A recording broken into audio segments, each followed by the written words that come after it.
What's up guys, in this video I'm going to be covering string concatenation in Python and the different ways we can join strings together. So if you're ready, let's concatenate.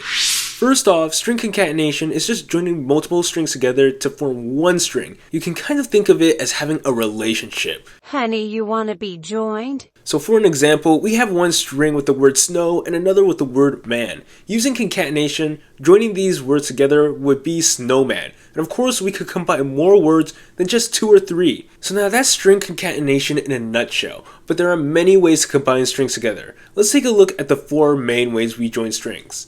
First way is the plus symbol. This is the simple way of combining strings together. By adding another string, we can combine the two together. This of course is the simple way, but it is definitely tedious, especially when you're adding multiple strings together. The second way is the percent sign. All you do is you have your string and you place the percent sign and then the appropriate letter corresponding to the data type. Of course you can see how you actually need to know the data type you're printing before you can actually use this one, which might not be that helpful.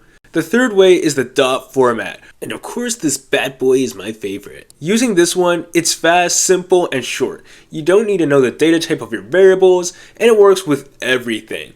The dot format works by placing curly braces in your string and then just calling dot format at the end and placing your variables inside the function and separating them by commas if you have more than one variable. The last but not least is the F formatter.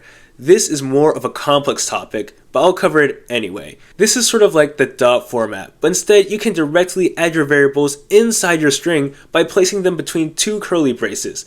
This one is cool too, like Cristiano Ronaldo, but it does have a bit more limitations than the dot format method. That's a wrap on this video. If you enjoyed it, please hit that subscribe button and like button. Until my next video, peace out and happy coding.